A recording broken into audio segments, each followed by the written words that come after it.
8:12 on a Wednesday morning. May feel like a Monday because yesterday was a holiday. Some people also took Monday off. Let's wipe the whole week out and start all over again next week. How about that? I like it. Tell them Mark Thomas said it was okay. Not Andy Vieira. I didn't say anything. Yeah, Andy Vieira and Mark Thomas. We're live and local weekday morning, 6 to 9. The information to begin your day with a smile or two. Welcome to the club on Wednesdays. This is a fun time for us because we get to spend some time hanging with Nanny Bubby, and that's always fun. It's fun for me too. Yep, Marla Letitia is the founder of Long Life Era Community Facebook group. She's here every Wednesday, bringing in a little bit of extra sunshine. And you're on your Facebook page. It's called Long Life Era Community Facebook group. Actually, is what it is. Right. Reframe your own long life era from a crisis into a calling. And we call this segment "It's Never Too Late." And wow, talk about a subject no one better qualified than a centenarian.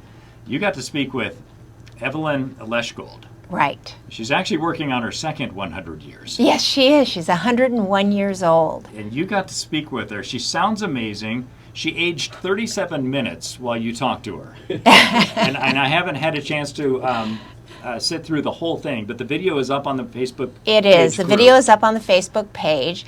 What I thought was really funny is right before I began to interview her, her daughter, who is in her mid-70s, said, "I've decided that I don't want to learn anything new."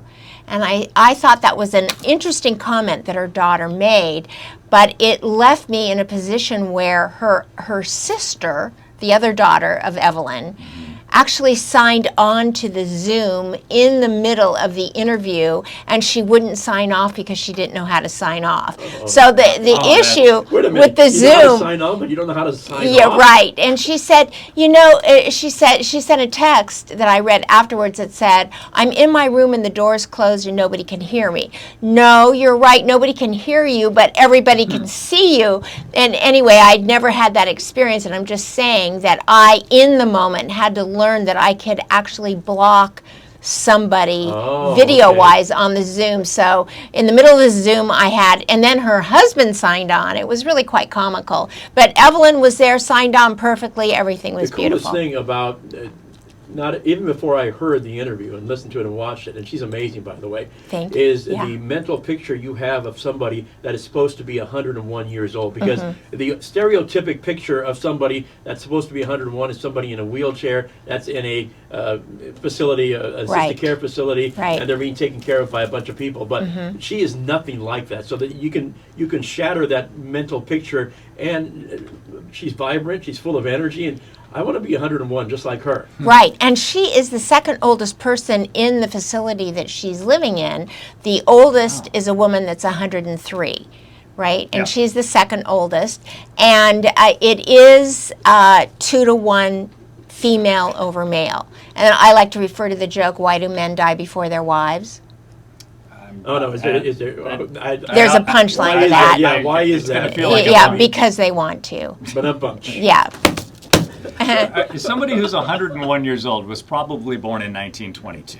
Correct. All right, okay. June, she just had a birthday, so it was like something like June 14th or something. Of 1922. Yes. So she's old enough to know the Great Depression would have made her about 7 or 8 years old.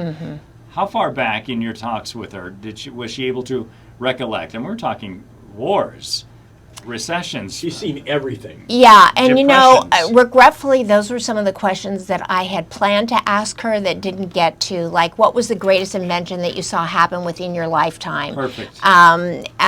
What do you think is the big difference in where and how we live today as in compared to how you lived when you were growing up? These were questions that I actually, wanted to ask her that I didn't get to, because I didn't account for the fact that her hearing was a little bit, hard of hearing. There was a lot of repeating. There was a lot of, I'm not sure I understand your question. So I would say that those are questions that I wanted to get back to, next time we do this, which she was very open to doing. But even amidst that, what was the most amazing thing that you discovered by having the conversation with her? Well, number one, she was married 79 years. Oh my gosh. And what I found was so interesting is how they met.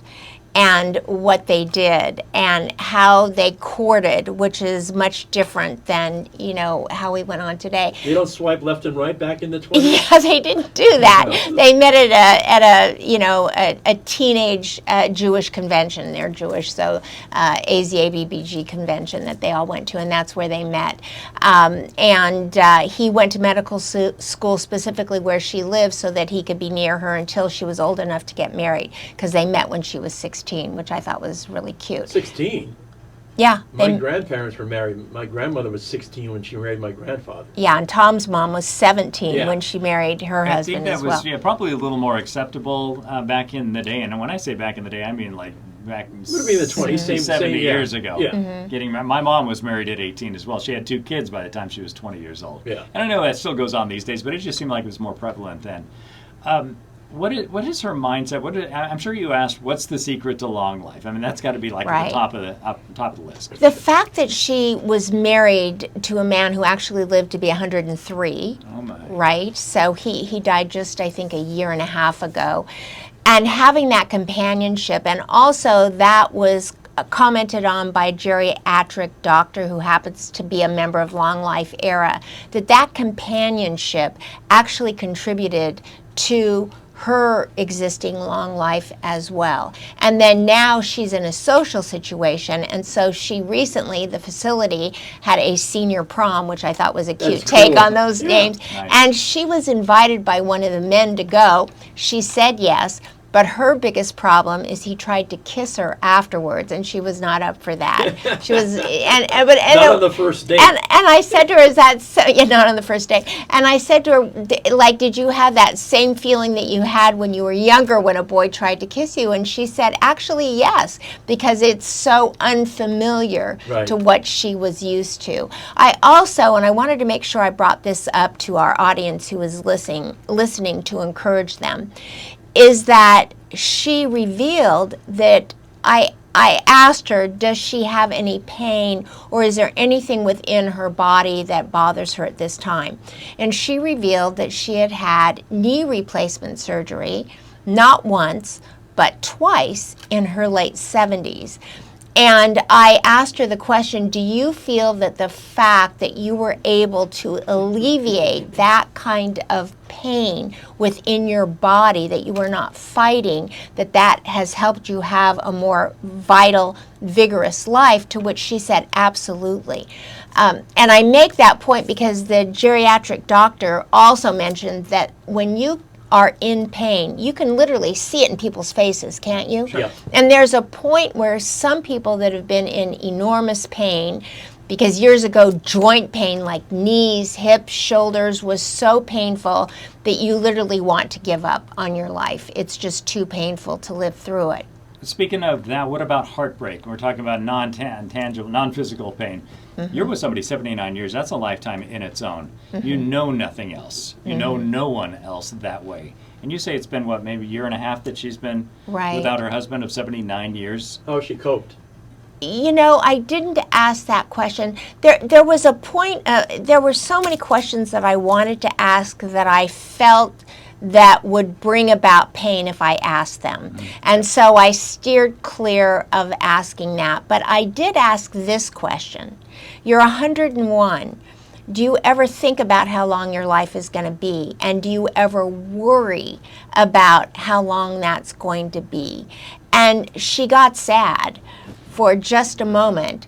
And she said, yes, I am afraid that I'm going to run out of time, because I revealed that even at my age, which is 30 years younger than her, that when I'm starting now a new project like Long Life Era, I worry, like, why am I doing this? Am I too old to be doing this? Will I run out of time? Will I reach the goal of what I have for this project? And she revealed that she does worry about it.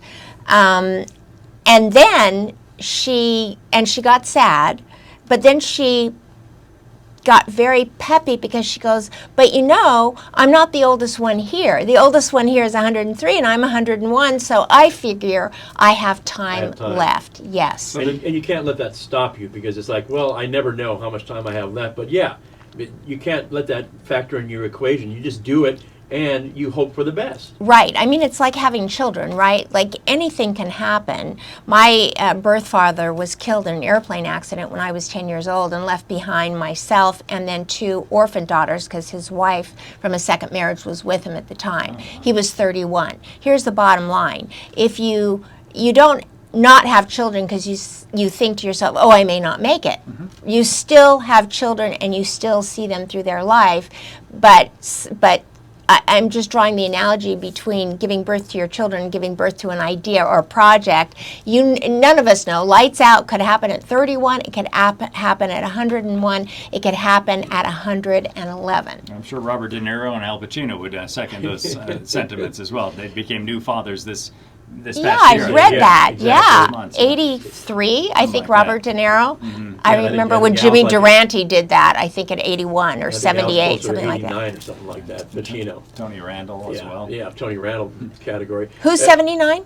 I think Pacino's like 89. Oh, 89? Yeah, I think oh, it is wow. 80s. I didn't realize he was that I old. don't think he's quite that. Let me take a look. We're Googling that. Yeah. But the bottom line is 83, that 83. social engagement and exercise, according to Evelyn, are the 2 things that have kept her vital and healthy. And I believe that in reading through the lines of what she talked about is that she and her husband knew that at some point one would go without the other, and what would they do? I mean, I'm quite certain that they talked through the joy of living and continuing to do that. She's surrounded by 3 daughters and their husbands and grandchildren and great-grandchildren, and that makes for a very happy life. That being out of pain is always a good thing. Now, about the senior prom you mentioned, how she was invited and asked to go by a spring chicken who was, what, maybe 96? 97? Probably, yes. I asked her if he was younger than her, and she said yes. He'd have to be, unless he was the only other Yeah, person unless there. he was the 103-year-old. Any future there for them?